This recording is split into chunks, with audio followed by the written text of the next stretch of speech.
먼저 들어가기 전에 제가 드리고 싶은 말씀이 있습니다. 하나님은 이 배우면서 하나님에 대해서 우리가 너무 완전히 알려고 하시면 안 됩니다. 하나님께서는 우리가 알아야 하는 것만큼만 계시해 주셨지 우리가 모든 걸 다 알 수는 없습니다. 하나님에 대해서. 그래서 일단 욕심은 내려놓으시고 우리가 공부에 임하도록 하겠습니다. 사실 이 하나님에 대해서는 신대원에서 신론이라고 한 학기에 걸쳐서 배웁니다. 오랜 시간 배우거든요. 우리는 해봤자 아마 두세 시간 정도 할 것 같은데 다 다루지는 않습니다. 그래서 너무 큰 욕심을 가지지 마시고 제가 가르쳐 드리는 것만 알고 넘어가시면 됩니다. 그리고 이 하나님이라는 이 단어가 사실 정말 거룩한 단어입니다. 제가 2주 전에 사본에 대해서 잠깐 언급하고 지나갔는데 1947년에 이스라엘 사해 근방의 쿰란이라는 지역에서 사본이 발견이 됐죠. 사본 이름은 사해 사본이었습니다. 그래서 이 사람들은 이제 쿰란 지역에서 쿰란 공동체를 이뤄서 살았던 이제 유대교의 한 분파인 에세네파 사람들이었습니다. 그분들은 이제 금욕적인 생활을 하면서 주로 했던 게 성경을 필사했던 거였습니다. 성경 사본을 만들어내는 거였죠. 오늘날 이제 구약의 에스더서를 뺀 모든 성경이 똑같이 이제 발견이 됐습니다. 근데 그들이 성경을 필사할 때 어떻게 했냐면은 필사를 이렇게 하다가 하나님이라는 단어가 나오잖아요. 하나님 단어가 나오면은 그냥 바로 쓰지 않고요. 먼저 멈추고 하나님 쓰기 전에 멈추고 목욕을 하러 갔습니다. 다시 목욕을 다시 하고 옷을 다시 한번 깨끗한 옷을 다시 갈아입고. 근데 구약에 하나님 단어가 많이 나오지 않습니까? 나올 때마다 그렇게 했습니다. 왜? 하나님이라는 단어 자체가 가지는 거룩함 때문입니다. 할렐루야. 아멘. 우리가 이 시간 하나님에 대해서 배우는데 그 부분을 기억하시고 거룩한 말씀이라는 기억하시고 임하셔도 좋겠습니다. 여러분들 책에도 아마 있을 건데 A.W. 토저가 얘기했습니다. 하나님을 생각할 때에 먼저 떠오르는 생각이 우리 생애에서 가장 중요하다. 아마 하나님을 여러분들이 생각을 할 때에 떠오르는 생각이 무엇이 있습니까? 탁 떠오르는 생각이 어떤 분은 사랑의 하나님, 어떤 분은 인내하시는 하나님, 어떤 분은 말씀의 하나님, 어떤 분은 심판의 하나님, 공의 하나님. 번뜩 떠오르는 생각이 우리 신앙생활에 아주 큰 영향을 미친다는 겁니다. 우리 신앙의 어떤 성질을 결정한다는 거죠. 그러면은 많은 사람들이 하나님의 존재에 대해서 어떻게 생각하는가 우리가 한번 들어가 보도록 하겠습니다. 하나님의 존재에 관한 생각. 자, 첫 번째로 하나님의 존재에 관한 생각으로 많은 사람들이 7가지로 생각을 하는데 첫 번째 무신론자가 있습니다. 두 번째 불가지론자, 유물론자, 다신론자, 범신론자, 자연신론자, 유일신론자가 있습니다. 하나님의 존재에 대해서 이런 7가지 생각이 있다는 거예요. 당연히 우리는 뭐겠습니까? 딱 봐도 유일신론자입니다. 하나님은 오로지 한 분 계신다. 자, 첫 번째로 무신론자가 뭡니까? 무신론자는 하나님이 존재하지 않는다고 말하는 겁니다. 하나님 존재하지 않는다. 무신론자의 마음속에는 하나님에 대한 생각이 없습니다. 근데 이게 우리가 계시에 대해서 공부를 할 때 하나님께서는 하나님 자신을 사람의 마음속에 계시해 주셨다고 했습니다. 본성적으로 하나님이 계시다는 것을 알 수 있다고 했습니다. 하지만 이거는 의도적으로 하나님이 계시지 않다고 없다고 생각한다는 거죠. 의도적으로. 참 오늘날 사회를 포스트 모더니즘이라고 하죠. 후기 현대주의라고 하는데 특징이 있어요. 뭐냐면은 존재하는 사람의 수만큼 진리도 그만큼 존재한다. 이게 뭐냐면은 오늘날 사람들은 절대적인 진리를 부인한다는 겁니다. 절대적인 가치를 인정하지 않는다는 거예요. 많은 사람들이 자기 자신이 하나님인 양, 신인 양 살아가고 있습니다. 하나님은 존재하지 않는다고 말하면서 살아가고 있죠. 이 무신론자들이 그렇다는 겁니다. 자, 근데 사실 제가 아까도 말씀드렸지만 사람의 본성 안에는 하나님을 알 수 있는 그런 감각이 있습니다. 그런 마음이 있습니다. 양심이 있고 도덕성이 있습니다. 실례를 제가 하나 들면은 폭격기 한 대가 실제로 한 대가 태평양을 건너면서 원인 모를 이제 화재가 발생해가지고 승무원들이 이제 고무보트와 함께 태평양 바다 가운데 추락하게 됩니다. 모든 사람들이 살았습니다. 근데 고무보트 안에 많은 사람들이, 승무원들이 7일 동안, 그 안에서 7일 동안 태평양 바다를漂流하게 됩니다. 7일째 되는 날에 이제 말레이시아 한 섬에 도착해가지고 그들이 구출되게 됩니다. 근데 그들이 그 7일 동안 뭘 했냐면은 누굴 찾았을까요?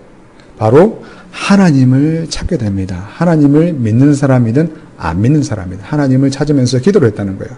그리고 생존한 사람들 가운데 한 명이 이렇게 말을 했다고 합니다. 들어보십시오. 지난 표류 기간 동안의 체험은 제게 아주 소중한 것을 얻게 해주었는데 그것은 태평양 한가운데에 고무보트에는 무신론자가 있을 만한 자리가 없었습니다. 아멘. 어떤 사람들인지 간에 본인들이 극한 상황에 처하게 되면 본성적으로 하나님을 찾게 됩니다. 아멘. 자, 그리고 두 번째로 불가지론자입니다. 불가지론자는 뭐냐면은 하나님 존재 여부를 아는 것은 불가능하다고 말하는 사람.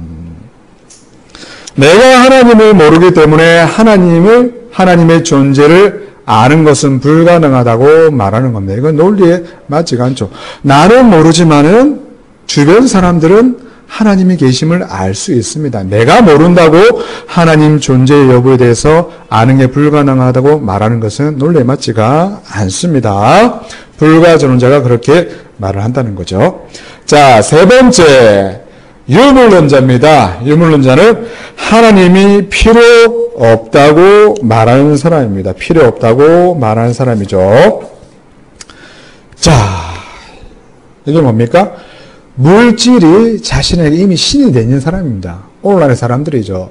물질만 있으면은 하나님이 굳이 존재할 필요가 없다라고 주장하는 사람들이 바로 유물론자입니다. 오늘날 많은 사람들이 유물론자죠. 굳이 하나님 필요 없다.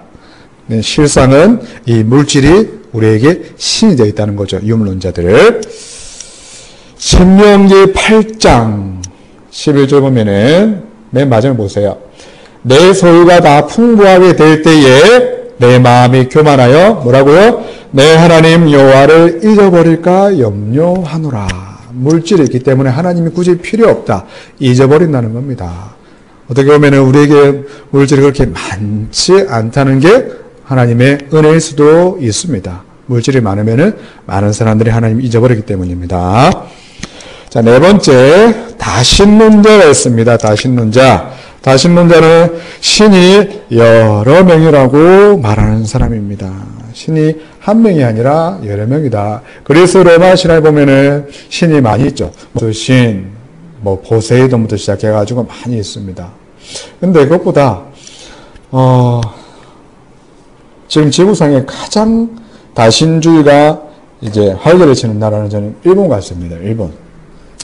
저희 친형님이 일본에 계셔가지고 한 번씩 제가 일본에 갈 때가 있는데, 일본은요, 정말 별의별 신이 다 있습니다. 5만 가지 그 신을 모시는 신당들이 너무 많이 있습니다. 일본 사람들은 집안의 대부분 거의 99.9%가 산당이 다 있습니다. 산당이 뭡니까? 본인들이 믿는 신을 섬기는 산당입니다. 자, 제가 보니까 술신도 있고요. 담배신도 있고, 신발신도 있고, 인형신도 있고, 고양이신, 여러 신들이 많이 있습니다. 정말 너무 많은 것 같습니다. 다신국가요. 심지어는 일본의 기독교 인구가 1% 정도라고 하는데, 교회를 다니면서도 집안의 산당들이 다 있습니다. 뭐냐면은, 하나님도 믿고, 다른 신도 믿는다는 거예요. 2개 이상의 신을 믿는다는 겁니다. 많은 크리스천들이 그렇게 하고 있습니다. 또 그렇지 않은 크리스천도 있는데 그렇다는 겁니다. 참 여러분들 일본을 위해서 꼭 기도해 주시길 바랍니다. 불쌍한 나라죠. 자, 그 다음에는 범신론자가 있습니다. 범신론자가 있는데, 범신은 뭡니까? 우주를 하나의 전체로 보고 그것을 신으로 보는 자. 이게 뭐냐면은 우주 안에 신이 내재되어 있다. 따로 신이 있는 게 아니라 이 우주가 곧 신이라는 겁니다. 우주가 곧 신이다. 우주 안에 신이 내재되어 있다라고 말씀하고 있죠.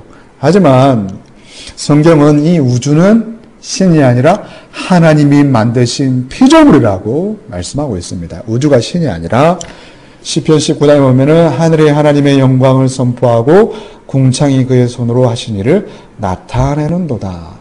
이 우주는 하나님이 만드신 피조물 뿐이다 라고 설명하고 있습니다.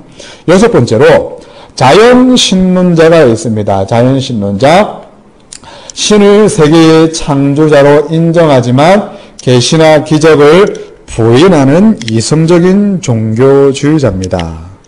이게 뭐냐면은 이 세상을 만든 신이 있지만은 신은 이 세상을 창조하시고 난 이후에 자연법을 만들어서 그 자연법대로 우주 만물이 운행되게 하시고 그 이상은 간섭하지 않으신다. 자연법을 이 우주 만물에 이제 부여하셔서 자연법대로 우주가 돌아오게 하셨지 그 이상 창조하시고 난 이후에 이 세상 천하 만물에 간섭하지 않으신다는 겁니다. 하지만 그거는 성경과는 대치가 되죠. 시편 103편 19절에 보면은 나중에 이 말씀들을 집에 가셔서 한번 쭉 찾아보시기 바랍니다. 19절에 보면은 여호와께서 그의 보좌를 하늘에 세우시고 그의 왕권으로 만유를 다스리시도다. 만유를 뭐 하신다고요? 다스린다. 지금도 다스리고 계신다는 겁니다. 간섭하신다는 겁니다. 그리고 마태복음 7장 7절 성도의 필요 우리가 잘 알죠.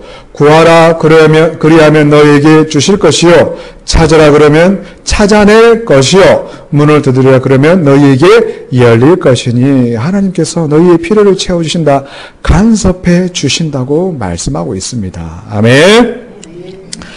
자, 그 다음에 우리가 믿는 유일신론자 뭐냐면은 오직 참되신 하나님 한 분만이 존재한다고 믿는 자. 하나님 한 분만이 존재합니다. 신명기 6장 4절에 분명히 말씀하고 있습니다. 쉐마 이스라엘 들으라. 우리 하나님 여호와는 오직 유일한 여호와이시니. 아멘. 하나님은 한 분이십니다. 하나님 존재를 통해서 우리가 알 수 있는 교훈. 하나님은 인간이 그분의 존재에 대해 어떤 생각을 하든지 간에 존재하신다. 무신론자가 하나님이 존재하지 않는다고 말하든지 간에 하나님은 존재하신다. 유일신으로 존재하신다는 겁니다. 좀 요약하면은 이렇게 표현할 수 있습니다. 하나님의 존재에 대해 사람들은 그들의 유한한 지식으로 다양하게 생각한다. 인간의 어리석음과 교만은 하나님의 존재를 부인한다. 그러나 그들의 생각과 관련 없이 하나님은 존재하시고 그분은 유일하시다. 아멘. 아멘. 자, 다음으로는 우리 하나님 존재의 증거로 넘어가겠습니다. 하나님 존재의 6가지 일반적인 증거입니다. 중요하죠? 자, 1번부터 3번까지 우주 창조를, 우주의 질서와 고안을 통한 인간의 본질을 통한 증거는 우리가 계시를 배울 때 배운 부분입니다. 이게 어떻게 보면은 일반 계시와 1번과 3번은 일반 계시와 똑같은 부분이라고 생각하시면 됩니다. 그러면은 4번과 5번 예수 그리스도를 통한 증거, 성령을 통한 증거는 어떤 계시겠습니까? 바로 특별 계시죠. 특별 계시를 통해서 우리가 하나님 존재를 알 수 있다. 6번은 개인적 경험을 통한 증거입니다. 제가 서두에도 말씀드렸지만은 하나님의 존재는 하나님께서 그분을 계시해 주신 것만큼만 우리는 알 수 있습니다. 분명히 전제하고 넘어가겠습니다. 근데 계시해 주신 만큼이 총 6가지라는 겁니다. 자, 첫 번째로 우주 창조를 통한 증거입니다. 조금 이제 어렵게 표현되어 있는데 우주론적 증명입니다. 이것은 세상의 정의란 보십시오. 세상에 아무것도 무의 상태에서 벗어날 수 없기 때문에 우주나 세상에 존재하고 있는 것을 이 세상이 존재하기 위한 근원적인 것이 있음을 증명하는 이론이다. 이게 뭐냐면은 이렇게 생각하면 됩니다. 그냥 우주를 딱 보면은 우주를 창조하신 분이 있다는 겁니다. 원인 없이 결과가 없습니다. 우주라는 결과가 있다는 것은 그것을 창조하신 원인이 되시는 하나님이 있다는 겁니다. 아멘. 네, 여러분이 지금 옷을 입고 있는데 그 옷은 옷의 제조자가 있다는 거예요. 아멘. 딱 보면 우주를 딱 보면 하나님께서 살아계신다는 것을 우리는 알 수 있다는 겁니다. 자, 그래서 재미있을지는 모르겠지만은 코미디 빅리그 보면은 딱 보면 알 수 있다라는 그런 유행어가 있습니다. 한번 잠깐만 그냥 보여드리겠습니다. 뭐라고? 사장님이시냐고. 딱 보면 몰라? 네? 아니 딱 보면 모르냐고. 딱 보면 우주를 딱 보면 우리는 하나님께서 존재하심을 알 수 있습니다. 할렐루야. 아멘. 여러분들 오늘 저녁에 혹시나 시간 되시면은 가로등이 없는 곳에 그리고 자동차를 만약에 타고 나가시면은 헤드라이트 탁 끄시고 이제 가로등이 없는 곳에 가서 우주를 한번 바라보십시오. 고개를 들어서 우주를 한번 바라보십시오. 딱 보면은 하나님께서 온천하 만물을 창조하셨구나라고 느낄 수가 있습니다. 아멘. 하나님께서는 인간의 본성 안에 하나님을 계시해 주셨기 때문입니다. 우주를 보면 하나님 계심을 알 수 있습니다. 아멘. 여러분 확실히 이렇게 제가 이제 영상까지 준비하면 딱 보면 알겠죠? 우주를 딱 보면 아셔야 합니다. 두 번째 우주의 정의는 아까 말씀드렸습니다. 넘어갈게요. 말씀도. 우주의 질서와 고안을 통한 증거, 이게 보면은 목적론적 증명입니다. 이것도 조금 어떻게 보면은 어렵지만은 정의를 보면은 어떤 조직체나 질서나 구성은 바로 그것을 설계한 자의 목적과 지혜로 나타내준다는 이론입니다. 너무 어렵게 생각하지 마십시오. 누군가 우주를 계획하고 질서를 부여하셨습니다. 이 우주에도 질서가 있죠. 예를 들면은 지구의 자전과 공전을 예로 들 수 있습니다. 질서가 있다는 겁니다. 질서가 있다는 것은 질서를 부여하신 누군가 존재한다는 겁니다. 우리는 바로 그 누군가가 바로 하나님이라는 겁니다. 하나님.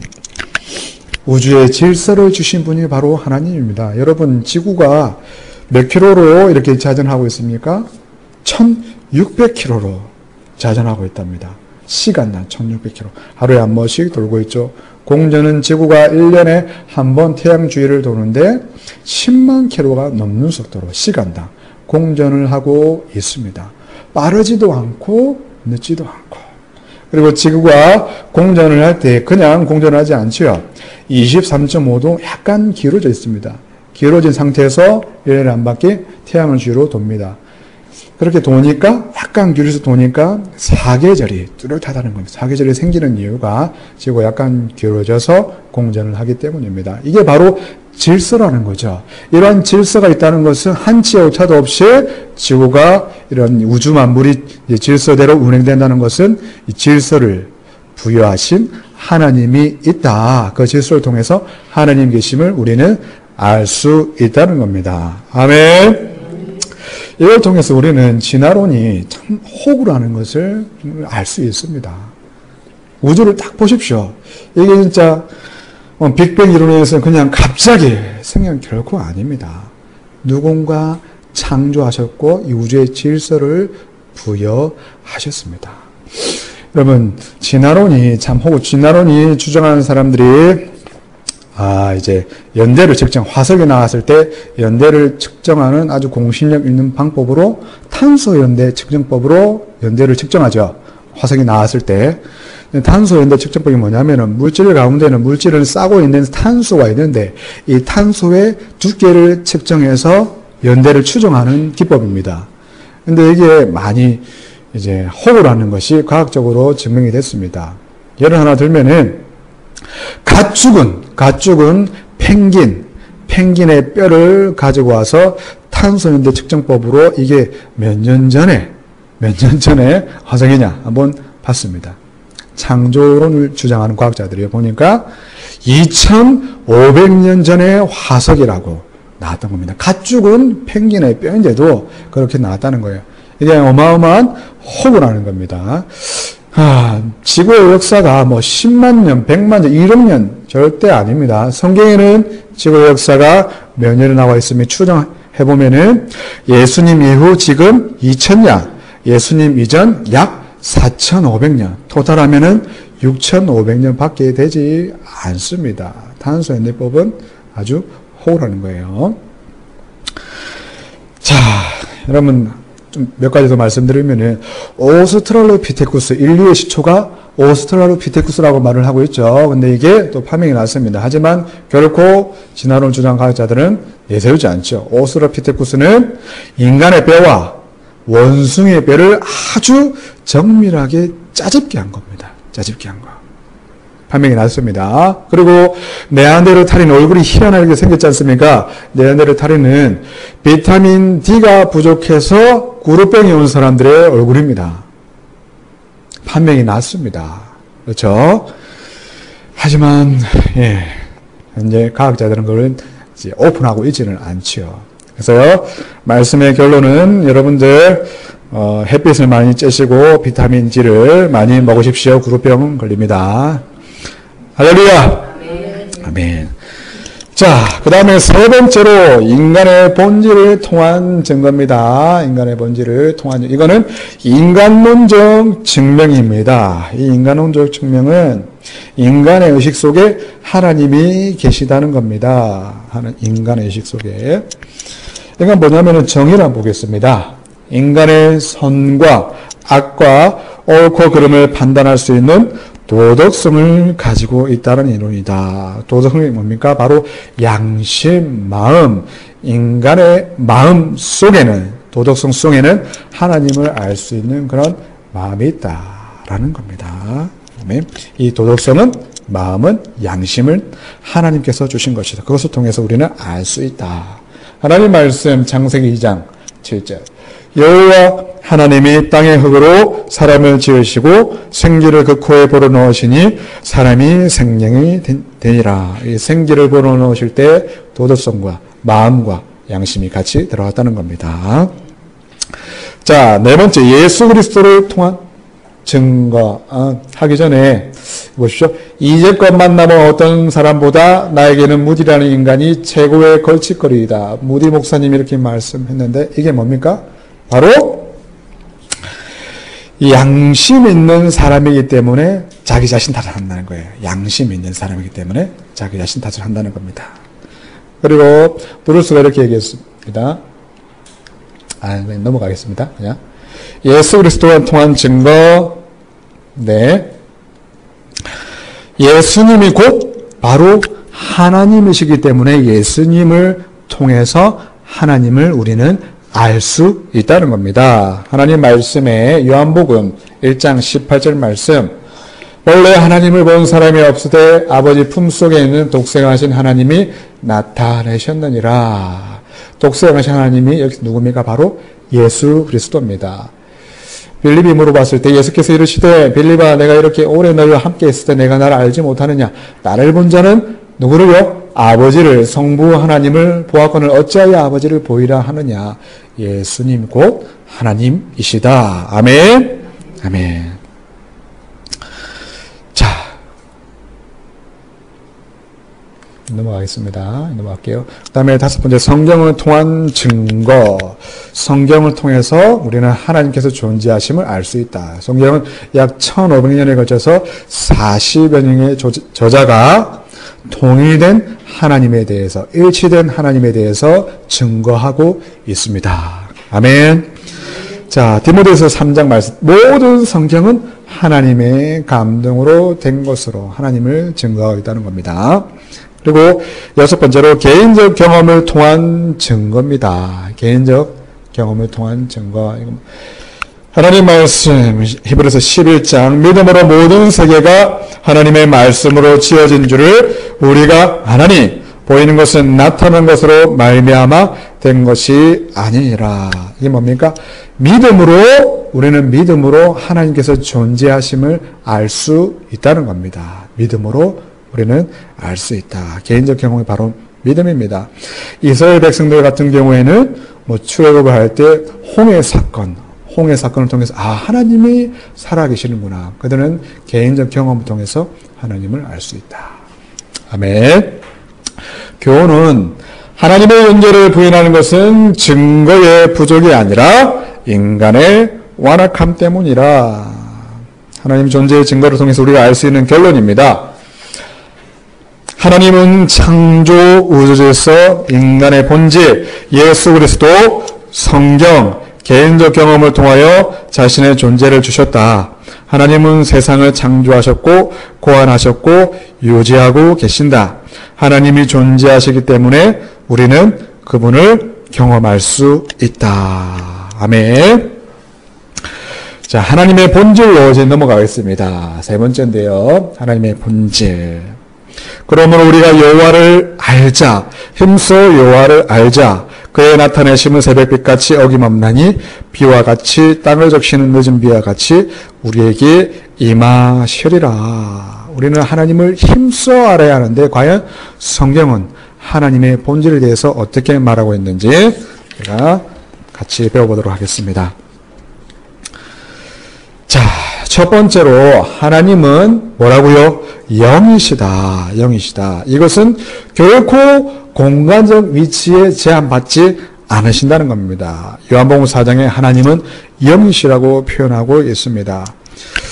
그래서 우리는 육을 가진 우리가 하나님을 우리의 수준으로 생각하면 안 됩니다. 우리의 수준으로 생각하면 안 된다는 거예요. 두 번째로 눈에 보이지 않으신다. 하나님은 눈에 보이지 않으신다는 겁니다. 디모데전서 6장의 말씀.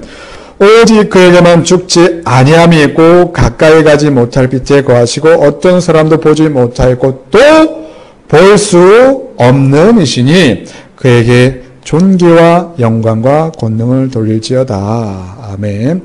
하나님은 우리는 볼 수 없습니다. 한 번씩 기도를 하실 때 이렇게 말씀하시는 분들이 있는데 하나님을 보고 싶습니다. 하나님을 보여주십시오. 그 기도는 좀 잘못된 기도입니다. 하나님은 우리가 볼 수 없습니다. 다만 우리가 볼 수 있는 분은 예수님이죠. 예수님. 성부 하나님은 우리가 볼 수 없습니다. 자, 하나님은 영이시다에 통해서 우리가 알 수 있는 교훈. 하나님은 우리의 육체적인 감각으로는 알아볼 수가 없습니다. 알아볼 수가 없다. 두 번째로 성경은 하나님은 오직 한 분이시다 말하고 있습니다. 신명기 6장에 분명히 말씀하고 있습니다. 여호와는 오직 유일한 여호와이시니 이사야 45장에 나는 여호와라 나 외에 다른 이가 있나니 없나니 나밖에 신이 없느니라. 로마서 3장 하나님은 한 분이시니라. 출애굽기 20장 십계명 말씀, 십계명 제일 처음에 나오는 게 뭡니까? 십계명 20장에 너는 나 외에는 다른 신들을 내게 두지 말라. 십계명에서 우선시하는 유일신 사상입니다. 맨 처음 나온다는 것은 그만큼 중요하다는 겁니다. 하나님은 홀로 계시다. 오직 한 분이시다. 라는 말씀 꼭 기억하시기 바랍니다. 통해서 우리가 알 수 있는 교훈이 있습니다. 참되신 하나님은 한 분이시므로 다른 신을 섬기는 우매함을 경계해야 한다.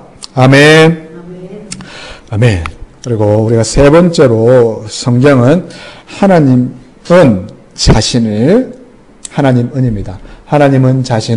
삼위일체로 계시하셨다. 계시가 뭡니까? 삼위일체로 하나님을 드러내셨다는 거죠. 계시가 이렇게 나오면 이제 헷갈리지 않죠? 이해가 금방만 가시죠? 삼위일체로 계시하셨다. 참, 성경에는 삼위일체라는 단어가 나옵니다. 맞죠? 아닙니다. 제가 한번 떠봤는데 삼위일체라는 단어는 나오지 않습니다. 하지만 삼위일체라는 단어를 설명하는 개념들은 너무 많이 나와 있습니다. 자, 떠봐서 죄송합니다. 삼위일체라는 단어는 나오지 않지만 삼위일체를 설명하는 성경 말씀은 많이 나와 있습니다. 자, 여러분 보십시오. 하나님은 성부, 성자, 성령으로 존재하신다. 세 분이 곧 하나님이시다. 한 분이 곧 세 분으로 존재하신다. 그게 바로 삼위일체인데, 여러분 보세요.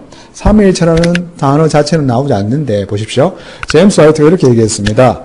내가 성경에서 X라는 주제에 대해 말하는 모든 것을 믿고 그에 대한 성경의 완전한 가르침을 묘사하기 위해 성경에 나오지 않는 용어를 사용한다면은 성경적 용어를 사용하지만 하나님 계시의 어떤 측면을 거부하는 일보다 내가 더 말씀에 충실한 것이 아닌가. 나오지는 않지만 우리가 보다 더 잘 이해하기 위해서 삼위일체라는 단어를 사용하고 있습니다. 사실 이 삼위일체는 제가 교리대학을 하면서 가장 좀 걱정했던 부분입니다. 삼위일체는요, 온전히 우리의 인간의 이성으로는 알 수가 없는 부분이거든요, 사실. 그래서 아무리 설명해도 100% 우리가 알 수가 없습니다. 인간의 이성의 한계이기 때문입니다. 자신이 없습니다. 하지만 최대한 설명을 드리도록 하겠습니다. 예전에 학습 문답을 하는데 우리 성도님 중에 한 분이 물어보시더라고요. 학습 문답 할 때 교리잖아요. 그럴 때 전사 시절에요. 전사님, 삼위일체가 뭔지 이해가 안 갑니다. 좀 설명을 해주세요. 이렇게 얘기하는데 제가 어떻게 얘기했겠습니까? 삼위일체는 한 분 하나님이 곧 세 분으로 존재하신다. 본질상 한 분이시지만 삼위로 존재하십니다. 세계 인격으로 성부, 성자, 성령으로 존재하십니다. 무슨 말인지 모르겠는데요? 저도 이해가 가지 않습니다. 하지만 이거는 믿음으로 수납하셔야 합니다. 단지 우리의 믿음으로 수납하셔야 합니다. 우리의 인간의 이성을 초월하시는 분이기 때문에 이 믿음으로 받아들이셔야 합니다. 라고 이야기한 기억이 있습니다. 여기 앉아 계신 분도 잘 이해가 가지가 않더라도 믿음으로 수납하시기 바랍니다. 자, 여러분, 하나님의 성부, 성자, 성령으로 존재하시는데 성경에는 수도 없이 삼일체를 설명하셨습니다. 창세기 1장에 인간을 창조하실 때 설명하고 있습니다. 창세기 1장에 보면은 하나님이 이르시되 우리의 형상을 따라 우리의 모양대로 우리가 사람을 만들고 쭉 나와 있습니다. 여기서 보세요. 내가 나의 형상을 따라 나의 모양대로 내가 사람을 만들고가 아니라 우리가 나와 있습니다. 여기서 우리는 과연 누굴까요? 바로 성부, 성자, 성령 하나님입니다. 우리가라는 복수를 사용하셨습니다. 그리고 예수님이 세례받을 때를 보면은 세례받을 때 읽질 않겠습니다. 보면은 예수님께서 요단강에 세례를 받으실 때 성령님께서 머리 위로 비둘기같이 임하셨다 했습니다. 그리고 하늘에서는 소리가 나서 뭐라고 말씀하고 있습니까? 이는 내 사랑하는 아들이요 내 기뻐하는 자라. 보세요. 예수님 세례하실 때 장면을 생각해 보세요. 예수님은 지금 세례받고 있습니다. 근데 머리 위에는 성령님이 임하고 계십니다. 하늘에는 어떤 소리가 들립니까? 이는 내 사랑하는 아들이요 내 기뻐하는 자라. 성부 하나님이 말씀하고 있습니다. 바로 세 분이 따로 독단적으로 또한 계시다는 겁니다. 할렐루야. 아멘. 그리고 세 번째, 예수님이 지상 명령을 주실 때 그러므로 너희는 가서 모든 민족을 제자로 삼아 아버지와 아들과 성령의 이름으로 세례를 베풀고, 분명히 말씀하고 있죠. 아버지와 아들, 예수님, 아들과 성령의 이름으로 세례를 베풀고, 세 분의 이름으로 세례를 베풀라고 말씀하고 있습니다. 자, 성부, 성자, 성령은 구별된 세 인격이시다. 구별된, 좀 더 구체적으로 성경에 나와 있는데 성경 말씀을 통해 우리가 알 수 있습니다. 넘어갈게요. 자, 성부 하나님이 마가복음 1장에 보면은 성부 하나님이 성자 하나님에게 뭐라고요? 너라고 분명히 표현하고 있습니다. 그리고 성자 하나님은 성부 하나님께 유, 아버지라고 말씀하고 있습니다. 요한복음 17장에. 그리고 요한복음 14장에 성부 하나님과 성자 하나님이 성령 하나님을 그라고 분명히 표현하고 있습니다. 그리고 요한복음 5장에 예수님은 아버지를 부를 때 하나님이라고 하셨습니다. 하나님이라고, 하나님이라고 분명히 표현하셨습니다. 자, 예수님. 그리고 예수님도 무엇을 불렀다고요? 하나님으로 불렸습니다. 예수님도 분명히 하나님을 불렸습니다. 히브리서 1장에 보면 아들에 관하여는 하나님이여 주의 보좌를. 자, 아들이 누굽니까? 예수님에 관하여는 하나님이여 분명히 하나님 표현하고 있습니다. 요한복음 20장에 보면은 나의 주님이시오 나의 하나님이십니다. 나의 주님 바로 예수님은 바로 나의 하나님이십니다. 라고 표현하고 있습니다. 예수님도 뭐라고요? 하나님이다. 그 다음에 성령님도 하나님으로 불렸습니다. 다 읽지는 않겠습니다. 아나니아와 삽비라가 이제 사건이죠. 베드로가 내가 이제 성령을 속이고 맨 많이 보십시오. 사람에게 거짓말한 것이 아니요 하나님께로다. 성령이 곧 하나님이라고 표현하고 있는 부분입니다. 성령님도 곧 하나님이시다 라고 표현하고 있습니다. 근데 여기서 우리가 이제 헷갈리면 안 되는 게 신앙생활 오래 한 분도 은연중에 이렇게 생각하는 분이 있습니다. 물론 하나님 한 분이고 세 분이신데 성부, 성자, 성령 세 분이신데 성부 하나님이 제일 높고 그 다음에 성자 하나님이 중간쯤 되고 성령 하나님이 이제 가장 낮은 등급의 하나님이다 라고 생각하시는 분들이 의외로 많습니다. 아니죠. 틀렸죠. 성부 하나님과 성자, 성령님은 동일하신 분입니다. 누가 높고 낮음이 아니라 동등하신 분입니다. 분명히 알고 넘어가십시오. 성부, 성자, 성령님은 동등하신 분이다. 기억하셔야 합니다. 그리고 세 번째, 삼위일체의 세 인격은 각각 다른 역할을 맡고 계신다. 쉽죠? 첫 번째로 성부 하나님은 보세요. 세상을 구원하시기 위해 성자 하나님을 보내셨다. 요한복음 3장 16절 하나님이 세상을 이처럼 사랑하사 독생자를 주셨으니 이는 그를 믿는 자마다 멸망하지 않고 영생을 얻게 하려 하심이라. 아멘. 아멘. 하나님께서 예수님을 이 땅에 모이셨습니다.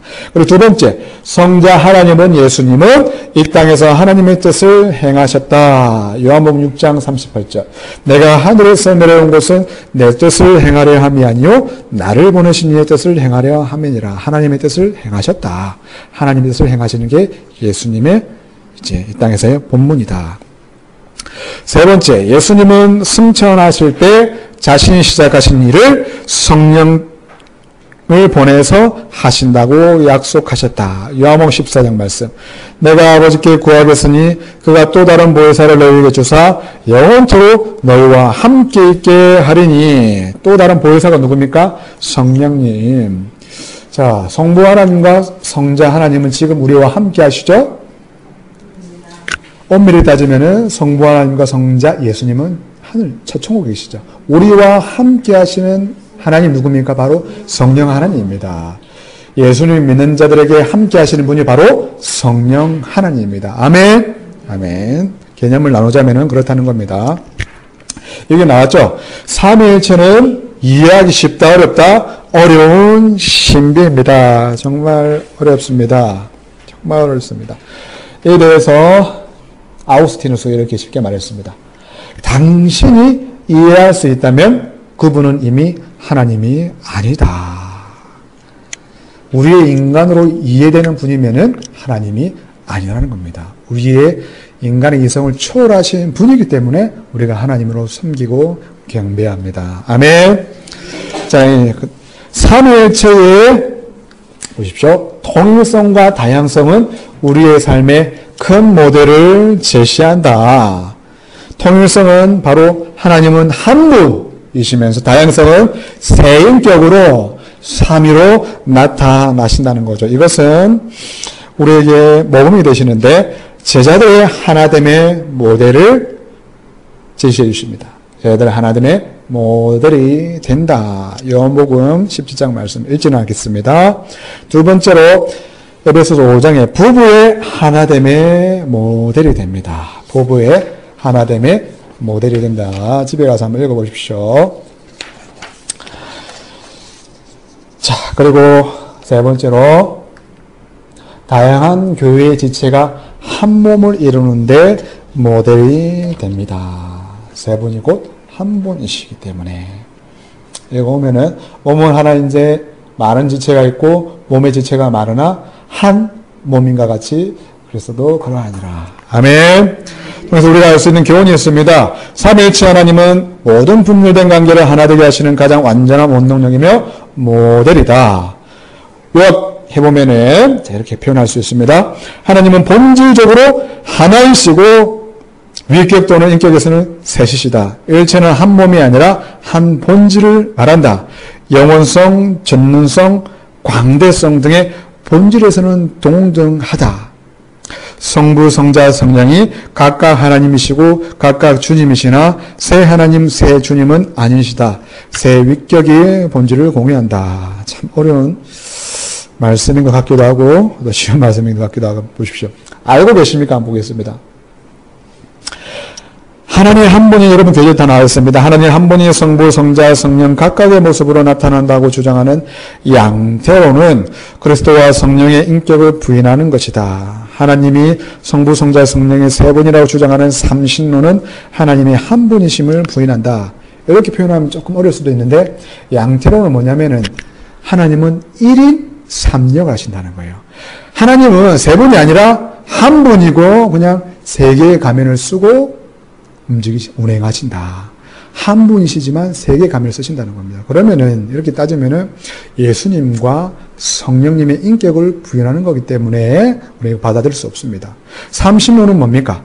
삼신론은 아예 그냥 처음부터 따로따로 존재하신다. 성부 하나님 따로, 성자 하나님 따로, 성령 하나님 따로 계신다. 그러면은 성경이 말하고 있는 한 분 하나님 그 말씀이 배치가 됩니다.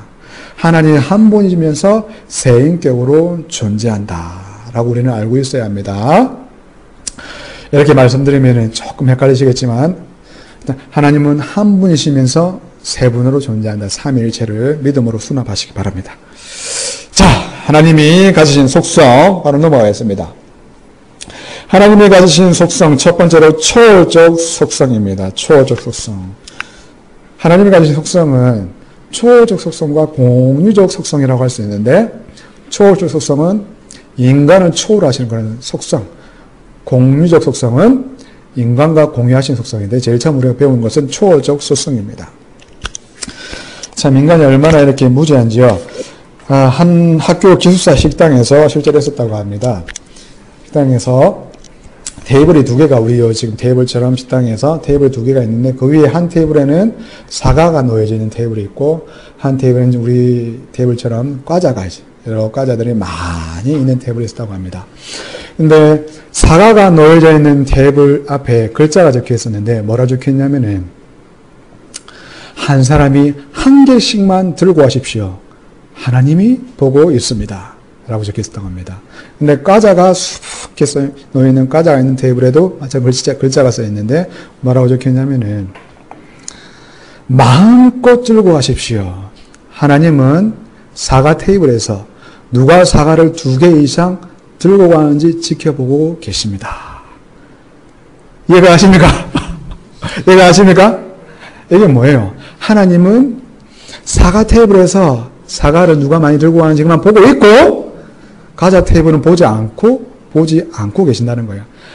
두 가지를 할 수 없고 한 가지만 하실 수 있다는 겁니다. 바로 인간의 이성에서 나오는 하나님을 추구시킨다는 겁니다. 아멘? 인간의 이성에 무지라는 거예요.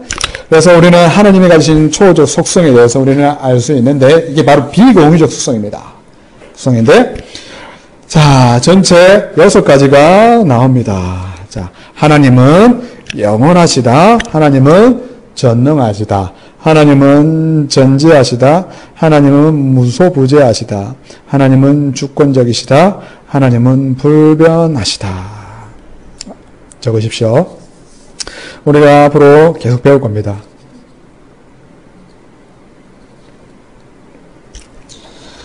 자, 첫 번째로 하나님은 영원하시다입니다. 영원하시다. 정의가 뭡니까? 하나님은 영원하신 정의는 그분은 시작과 끝이 없으시고 한계가 없으시며 아무런 도움 없이 스스로 계신 분이다. 분이시다. 이거는 하나님은 영원하시기 때문에 넘어갈게요. 하나님은 영원하시기 때문에 존재하면서 끝도 시작도 없으시다. 존재하면서 끝도 시작도 없으시다. 찰스 스펄전 목사님이 잘 표현하셨는데 보면은 여러분 교재에 나와 있죠. 유한한 피조물이 영원하신 하나님을 파악하려는 것은 모기가 바닷물을 마시려 애쓰는 것과 같다. 불가능하다는 겁니다. 하나님에 대해서 우리는 다 할 수 없어. 영원하시다. 정말 그분은 언제나 계셨습니다. 자, 출애굽기 3장에 하나님이 모세에게 이르시되 나는 스스로 있는 자이니라. 스스로 있는 자. 여러분 이 말씀 이해가 가십니까? 자, 넘어가서 보십시오. 영원하신 하나님이 내 처소가 되시니 그의 영원하신 팔이 내 아래에 있도다. 그가 내 앞에서 대적을 쫓으시며 멸하라 하시도다. 하나님은 스스로 계신 분, 영원 전부터 계신 분입니다. 말씀을 믿음으로 수납하시기 바랍니다. 그 다음에 자, 두 번째로 하나님이 영원하시기 때문에 시간에 대한 관점도 우리와 다르다. 시간에 대한 관점도 우리와 다르다. 베드로서 3장에 보면은 사랑하는 자들아 주께는 하루가 천년 같고 천년이 하루 같다는 이 한 가지를 잊지 말라. 하루가 천년 같고 천년이 하루 같다. 한 꼬마가 있었습니다. 한 꼬마가 하나님께 질문을 했다고 합니다. 하나님, 하나님께서는 하루가 천년 같지요? 그리고 천년이 하루 같지요? 그래, 맞단다. 그러면은 1원이 1000원이지요? 1000원이 또 1원이지요? 그래. 그러면 하나님 저한테 1원만 주세요. 1000원을 달라는 거죠. 하나님께서 뭐라고 말씀하시냐면은 그래, 잠깐만 하루만 기다려. 그게 뭡니까? 1000년을 기다리라는 겁니다. 1000년을. 우스갯소리지만 하나님께서는 시간을 바라보는 관점이 우리와는 완전히 다르다는 거예요. 아멘. 자, 세 번째로 하나님은 영원하시기 때문에 모든 면에서 한계가 있다 없다? 없으시다. 한계가 없으시다. 말씀은 읽지 않고 넘어가겠습니다. 이해가 가시죠? 자, 우리의 교훈, 이걸 통해 우리가 알 수 있는 교훈, 우리의 인생은 무한하신 하나님의 영혼의 빛으로 볼 때 티끌과 같고 모든 면에 한계가 있기 때문에 우리는 겸손해야 하며 짧은 인생을 매 순간 소중히 여기며 살아야 한다. 아멘. 다음으로 우리가 알 수 있는 것은 하나님은 전능하시답니다. 전능, 모두 능할 능자, 모든 것에 능하신 겁니다. 정의를 보면은 그분은 무엇이든지 하실 능력이 있으시다. 무엇이든지 하실 능력이 있으시다는 겁니다. 요한계시록 19장에 보면은 또 내가 들으니 허다한 물의 음성과도 같고 많은 물소리와도 같고 큰 우레소리와도 같은 소리를 이르되 할렐루야 우리 주 하나님 곧 전능하신 이가 통치하시도다. 아멘. 영계록 21장에 성 안에서 내가 성전을 보지 못하였으니 이는 주 하나님 곧 전능하신 이와 및 어린 양이 그 성전이심이라. 아멘. 자, 전능하시다는 것은 하나님의 전능하심이란 자신의 피조물에 대한 모든 능력을 갖고 계시다는 뜻입니다. 피조물에 대한 모든 것을 능력을 갖고 계시다는 겁니다. 이게 뭐냐면은 그분이 할 수 있느냐 그 문제가 아니고요. 그분이 하실 것인가의 문제로 생각해 봐야 합니다. 좀 어렵습니까? 그분이 할 수 있느냐? 하실 수 있죠. 하지만 그분이 하실 것인가? 이게 뭐냐면은 그분의 목적이 그분의 능력을 통제하십니다. 다시 한번 그분의 목적이 그분의 능력을 통제하신다. 하나님께서는 모든 것을 하실 수 있지만은 그분의 목적에 맞는 모든 일을 하신다는 거예요. 그분의 목적에 맞는 모든 일을 하신다는 겁니다.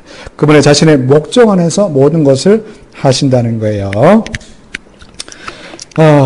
이걸 통해서 이야기를 하면 아마 이해가 잘 가실 겁니다.